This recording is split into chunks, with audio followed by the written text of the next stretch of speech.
first we're going to talk about an episode. It's a couple months old. It's not new. It's not actually news, but it's an episode of Adam Ruins Everything, which for some reason rubbed me the wrong way. So if you tuned in last week, we were talking about Bill Nye, and the same rule applies here. I'm not here to argue with Adam from Adam Ruins Everything about his facts being incorrect. The problem is he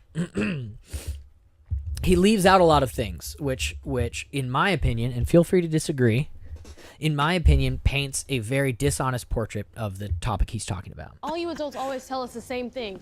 Weed's gonna kill us. It's a gateway drug. Vine isn't funny. Oh, no. For most people, weed is essentially harmless. Okay, no way, Jose.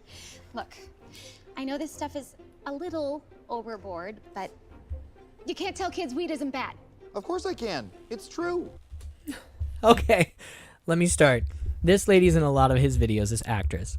And here's the number one, probably top reason that I take issue with this video. He makes this school teacher look like a complete idiot. You'll see she has a real school teacher. She has her. I said, look, right. He makes this dumb school teacher that he happened to wander into her school, and this poor lady got caught on camera. This actress literally has her mouth hanging open for most of the video. So there's this high school student in the corner. And Very then ripped jeans. He in front of her is saying, look at your dumb teacher. She thinks weed is bad for you. And she said, you can't tell kids weed is bad. Sure I can. Because it's not. What's up? Keep going. And we've known it for decades. Counting deaths from the substance alone, alcohol kills 88,000 people a year. Tobacco kills 480,000. And marijuana kills absolutely no one. Those are very nice round numbers. That's convenient. Especially the one for weed is a very nice round number. I know, it's interesting. I love that. Oh, wait, we missed one, so it's 1,001. Anyway, so I think this is a really dumb argument that people use a lot. Factually, it's correct. It's true. People don't actually die from the use of cannabis. 26. It changed. People don't actually die from the use of weed, is what he's saying. But it's the same as the argument, guns don't kill no one. Absolutely no one. Thank you.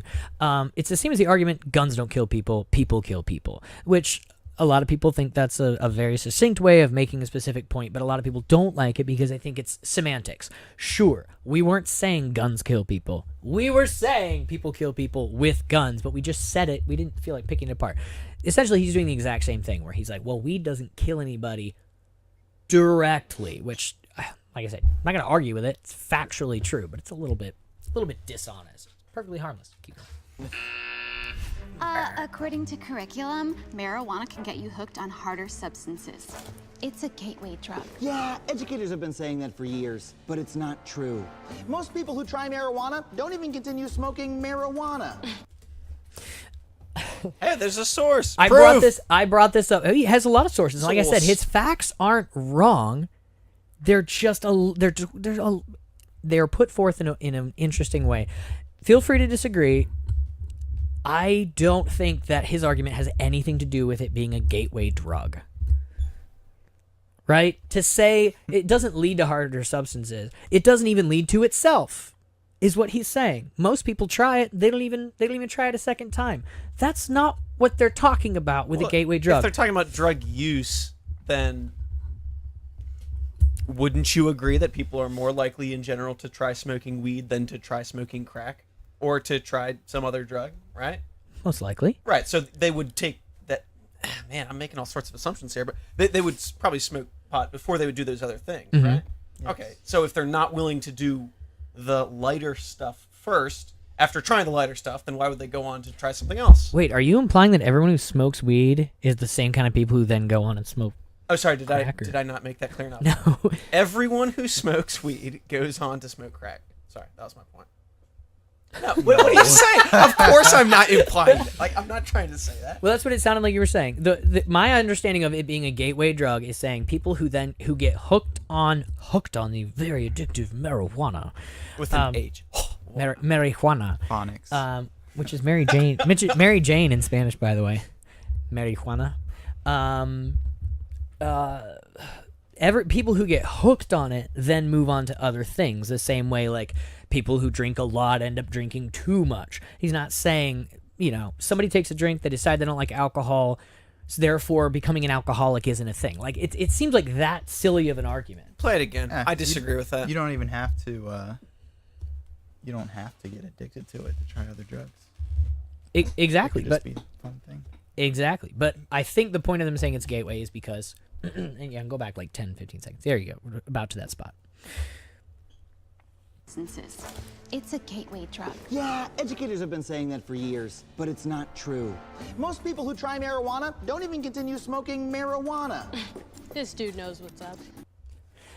Oh, cool, man. Yeah. No, he loves to play the part, but I'm not that cool. I'm just telling you the facts. Weed's totally okay. Hair slicked back, though. I respect him. But see, I think that's just a very dismissive way of saying it's not a gateway drug.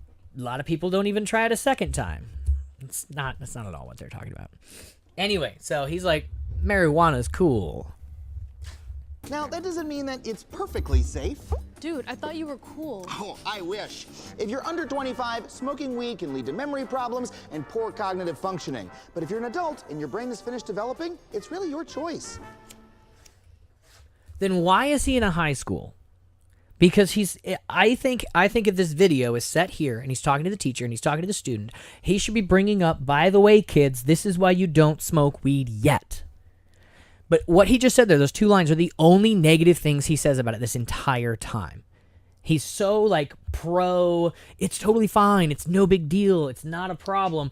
When he's talking to a bunch of kids who he just said, at your age, it is a problem. He's warning them when they're in their He's not warning receptive- them. He's not, though. He put two little caveats in there. Well, I mean, like, if you're under 25, which most people in What, this do you room think any are. of those kids want to have their memory damaged or their cognitive abilities impaired? See, No. he just said if you So- do it when you're this age, you can have your cognitive ability impaired. So in my opinion, it should be a flip flop of those two of the degrees of this is where, hey, by the way, two lines of it's actually okay if you're over 25. He should have spent that much time saying positive things about it. The whole rest of the video should have been, but kids, let me be clear, do not smoke weed until you're 25. But he's kind of like, oh, by the way, all of you shouldn't even worry about this for another decade. But instead he goes on to say, like, by the way, it's actually totally fine. In fact, keep going. This next line just kills me. Adam, wrong way. Also, not in a school. Sorry, I usually only smoke at parties, and I'm rarely invited to them. I wonder why. The truth is, if you know the risks and you use it in moderation, weed is no big deal. And in fact, humans have been using it for millennia. If you know big the deal. risks and you use it in moderation, it's no big deal. That seems precise. That's what I really like about it, though. It seems like no big deal. That's a judgment call.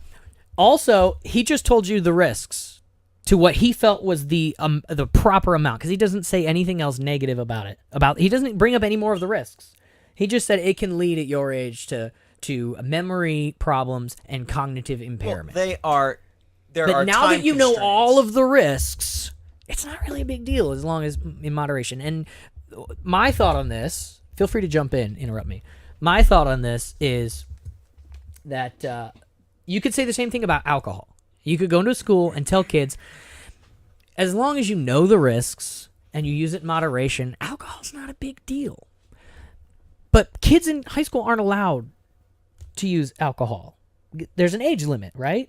For good reason. goodness. Developing brains, alcohol, it is a big deal. So why would you go to high school, into a high school? He's obviously not in a real high school. But why isn't this set in, like, I don't know, Might be. a business? Like, he goes into an office and he's like, hey, guys, you're fresh out of college. By the way, you're now at the age where this is relevant at all. Because you can't, These- you can't make the high school joke. Yeah. Because He is at a high he does school, it. bro. He goes through, 6 minutes of this video. He never makes the high school joke. This Sad. Just sad. is the audience that will click on his video. He is self-interested. He's acting in his own interest. I'll bet that video is monetized. I'm just saying. monetized. I guarantee he has a weed farm opening in California really soon. He guaranteed it. You heard it here first. Yeah, no, that's what he's doing. He starts at like, I'm impartial. Next thing you know, he's pedaling, pushing. I like the way he's delivering the negative part of weed, because What, in the that, 2 it's like a seconds? little tiny hook. People focus on those little tiny bits. That's the parts they remember. So So you're saying if he nailed it home, people would start tuning it out? If he like Yeah. Yeah. drove it home, but I if mean, he like people- rammed on it and beat it like a dead horse, it's people bad, do it's that bad, it's at bad, it's bad. school all the time. And That's very mean- that's very true. I can totally see that side of the argument. But yeah, essentially that's all he says about the negative the negative side effects of it. And I think my problem in a nutshell, let me sum up. What's your problem, Matt? My problem with this video is I think he focuses too much on the positive parts of it. He goes into like the history of it, which again, I'm not going to argue his historical facts or whatever about why it was made illegal in the first place, and which is interesting because he says after the prohibition was over, these people who like the government entities who were like fighting these bootleggers. Yeah. Yeah, bootleggers had nothing to do, and so they didn't want their things shut down. So they're like, what are we going to demonize next? And so they started fighting marijuana because of that. That's speculation, Huh. which sounds interesting, you know. Oh no, we won the war. We have gay marriage. Now what do we do? Trans rights. Oh well, no. Caitlyn Jenner's popular. Now what do we do? 76 genders. You know, you might be onto something there, Adam. People might feel that they run out of relevance and they start making things up. Let me grab this real quick. Thank you, Joe. This is an NPR article, which is fairly left-leaning and is kind of the kind of people who are actually kind of pro legalization of marijuana. And it talks about how it hurts the teen brain, and his two dismissive remarks impairs cognitive function. So they're talking about the effects of marijuana on youth, which is essentially what he just dismissively told you in 2 lines. In one study, researchers from Duke University analyzed data gathered over many years from people living in New Zealand. They compared IQs in childhood through age 38 among marijuana users and non-users. It says, we found that people who began using marijuana in their teenage years and then continued to use marijuana for many years lost about 8 IQ points from childhood to adulthood. Whereas those who never used marijuana did not lose any IQ points, which is not typical. You don't typically lose IQ points. Like, how hard would it have been for him to throw that in there as well? It can lead to cognitive impairment, such as loss of up to 8 IQ points. But now that you know the risks, you use it in moderation when you're 25. Like, that's my problem. He just dismissed these quite negative. 8 IQ points is a big deal. If you're like 105, which I think is around the national average, I forget, the national mean, very different thing. It's like 105, like it bumps you under 100. Like that's a big deal.